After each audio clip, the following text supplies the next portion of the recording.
জীবনে কেউরে ভিক্ষা দেই না, সময় নাই, যখন তখন মনে চায় দরজায় দাঁড়াইছে, কত বড় বেয়াদব, গালাগালি শুরু করছে। স্ত্রী কয়, স্বামী তুমি যে বাড়ি লেখা দিবা তা না, হালকা পাতলা কিছু দিয়ে দিলেই তো হয়ে যায়, গালি দাও কেন? আমার আব্বা জানেরে দেখি নাই যে জীবনে কারোরে গালি দিছে এবং কটু কথা বলছে, এবং জীবনে আমার বাবাই কোনো ভিক্ষুকেরে খালি ফিরায় নাই। আমি তার সন্তান, আমার কষ্ট লাগে ভিক্ষুকেরে খালি ফিরাইয়া দিতে। মন চাইলে তুই যাইয়া দিয়া দে, আমার সামনে আর এই বিষয়ে কথা বলবি না। স্ত্রী বলে, আমি তো পর্দাওয়ালা ঘরের নারী, আমি তো বেগানার সামনে যেতে পারি না, জাহান্নামের ভয়। ও স্বামী তুমি যাও। স্বামী বেচারা এতটা রাগ হয়ে গেল, রাগ হইয়া দরজা খুইলা ভিক্ষুকের এমন ধমক আর গালি, এত বড় বেয়াদব, লজ্জা শরম নাই রে বেহায়া, যখন তখন দরজায় দাঁড়াইছো, চোখের আড়াল হয়ে যাবি এক সেকেন্ডে যেন আর দেখি না। মাওলার বড় মুসিবত চাপায় দিলে আমার আল্লাহ। কারণ অন্যায় করতে করতে সীমা লঙ্ঘন যখন করবে, গজব আসমান থেকে জমিনে নেমে আসবে মরার আগেই। আল্লাহর বান্দা যখন বকা দিয়া ভিক্ষুকের তাড়ায় দিল, তারাইয়া দরজাটারে জোরে বাড়ি মেরে আটকায় দিছে। ভিক্ষুকটা রাস্তা দিয়া যায় আর চোখের পানি ছেড়ে কান্না করে, আর আসমানের দিকে তাকায় কয়, আসমানের মালিক তুমি আমারে এমন গরিব বানাইছো যে মানুষের দ্বারে না গেলে আমার বাচ্চাদের মুখে খানা যায় না। সারাদিন ভিক্ষা করে ঘরের মধ্যে কিছু খানার আয়োজন করি, কিন্তু আল্লাহ এই দুনিয়া মগো গরিবের কেউ নাই, তুমি এমন গরিব বানাইছো। তবে তোমার কাছে আজকে একটা কলিজায় মানাইতে পারি না, বিচার দিয়া গেলাম। ওই লোকটা টাকাওয়ালা আমারে ভিক্ষা দিবে না বললেই তো হইতো, আমারে এতগুলো গালি কেন দিল আমি সহ্য করতে পারি না, মইরা যাইতে মনে চায়। আর দুনিয়ায় কেউ আঙ্গ জুলুমের বিচারও করবে না, মালিক তোমার হাতের দ্বারা বিচারটা চাই। বড় বড় বড় বড়রা কেন এত বিপদে পড়ে, কোন গরিবেরে জানি কান্দাইছে, চোখের পানির বরদোয়া জাগায় কবুল হয়ে যায়, আর সে আজিমে মাঝখানে পর্দা থাকে না, এবং কবুল হওয়া মাত্র গজব শুরু হয়ে যায়। আল্লাহর বান্দা কান্না করেছে, ঘরের মধ্যে তুমুল ঝগড়া শুরু হয়েছে। এবার স্ত্রীকে ডাক দিয়া তর্কে তর্কে তর্কে তর্কে, স্বামী বেচারা গরম, ব্যবহারের কোনো আদব নাই, ধমক দিয়া কয়, আমার ঘর থেকে বের হয়ে যাও, আর আমার ঘরে থাকবি না, আমার ভাত তোর জন্য হারাম করে দিলাম, তালাক দিয়ে দিলাম। নিয়ামত আল্লাহ দিছে, লাথি মেরে সেই নিয়ামতের তাড়ায় দিছে। আমার আল্লাহর ওয়াদা, শাস্তির মুখে পড়তে হবে। কপাল থেকে নেককারিনী মহিলা তালাক দিয়ে দিল, কপাল খারাপ। অনেক মানুষ গ্রামে কয় সুখে থাকতে, বড় কঠিন। আল্লাহ শান্তি দেয়, মানুষ লাথি মেরা তারায় দেয়, শান্তি লাগে না।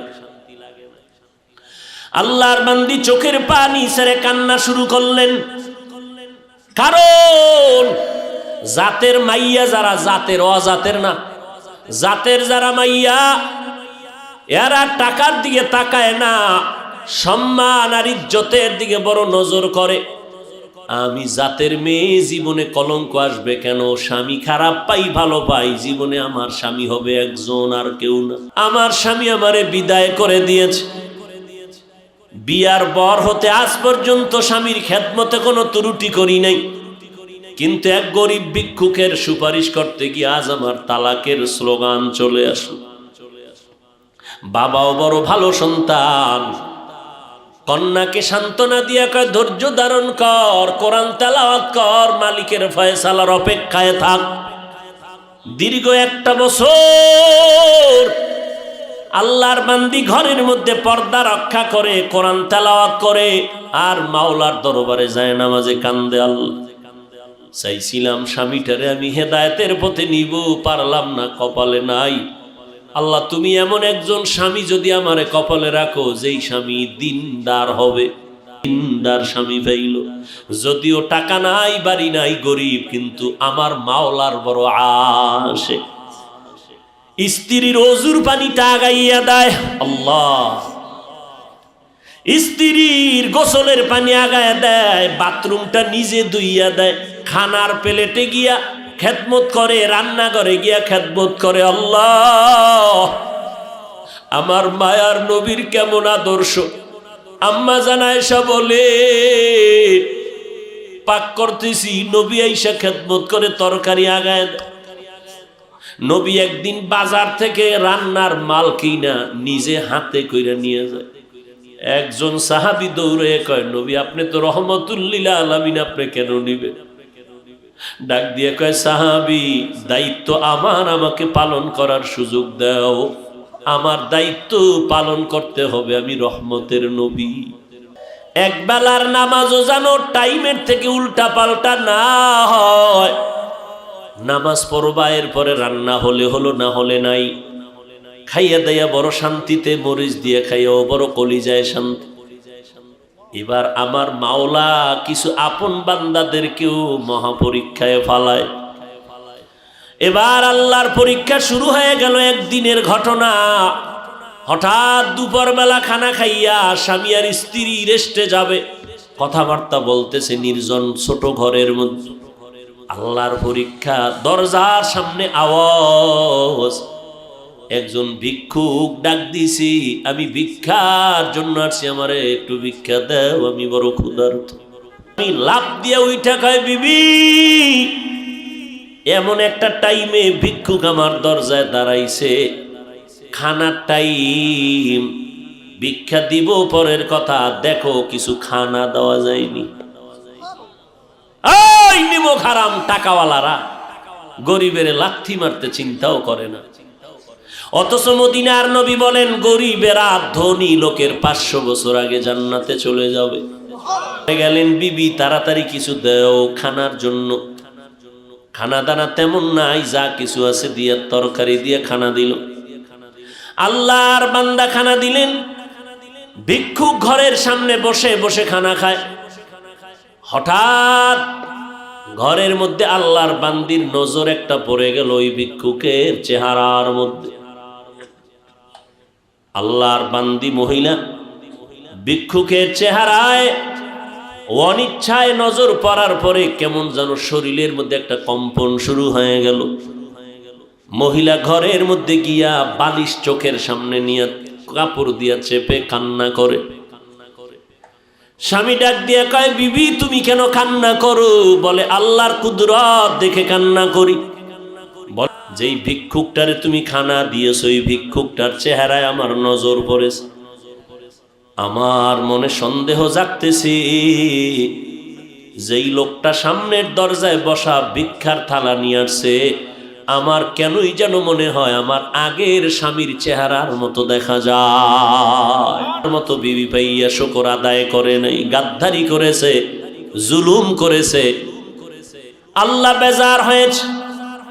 বলো বিবি, তোমার ওই স্বামীর সাথে দূরত্ব কেন হয়েছিল? বলে, একটা ভিক্ষুকের ভিক্ষাকে কেন্দ্র করিয়া আমার স্বামী গালাগালি করেছে, ভিক্ষা দেয় না, আমার আল্লাহ বেজার, তালাক দিয়েছে। আল্লাহর বান্দা ডেকে বলে, স্বামী বিবি আমার মাওলা যে কেমন দয়াময় মালিক,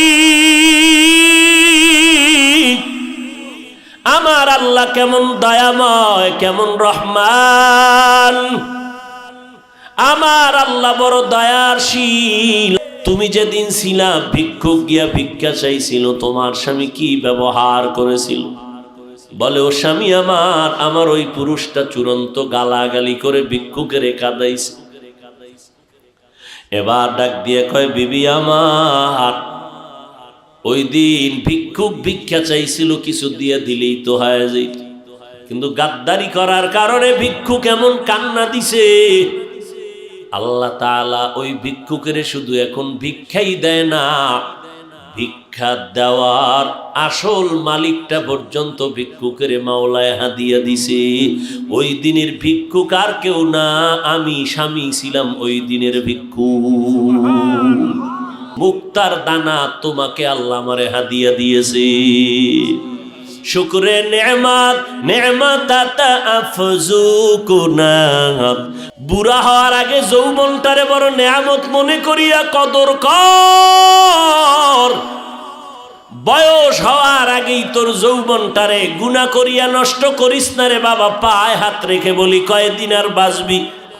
আজকে থেকে তওবা কর। আমার আল্লাহ শক্তি দিছে, শক্তিটারে দিনের কাজে লাগাও।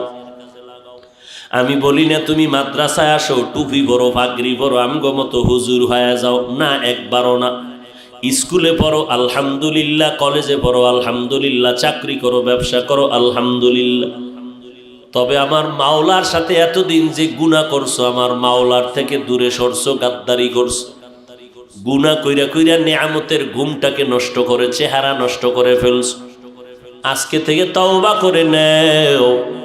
মা বাবার দোয়া নিয়ে চলবা, 5 বেলার নামাজ ছাড়বা না। তোমার মতো বান্দা কৃষি কাজ করে নামাজ ছাড়ে না, ড্রাইভারি করে নামাজ বাদ দেয় না, তুমি কেন পারো না রে বাবা? আল্লাহর কোরআনটা কি মিথ্যা মনে করেছো? আমার আল্লাহর ধরা বড় কঠিন। আমার আল্লাহর কথা সত্য, সব কোরআনে বয়ান আছে। আজকে তুমি বাহাদুরের মতো চলো না, যেদিন সাদা কাপড়ে ডুববা সব বাহাদুরি বন্ধ হয়ে যাবে। আল্লাহর কোরআন সত্য মনে করিয়া, নবীর কথা সত্য মনে করে, ওলামায়ে কেরামের কথা সত্য মনে করিয়া আল্লাহর কাছে তওবা করে নাও। আমার মতো বান্দা যদি ড্রাইভারি করে, র্যাব, আর্মি, পুলিশ, বিডিআরের চাকরি করে, কোটি টাকার ব্যবসা করে, নামাজ পড়ে, আমি কেন পারি না? 5 বেলার নামাজ পড়ে, রাতে তাহাজ্জুদের নামাজও পড়ে, পর্দা করে, হালাল খায়, বেপর্দায় কোথাও যায় না। ও আম্মা জান, আজকে সময় আছে, তওবা করে নেন। কয়দিন আর বাঁচবেন? মরণের আগে তওবা করে নেন। আজকে থেকে নামাজ ছাড়বেন না, বেপর্দায় চলবেন না, হাতের দ্বারা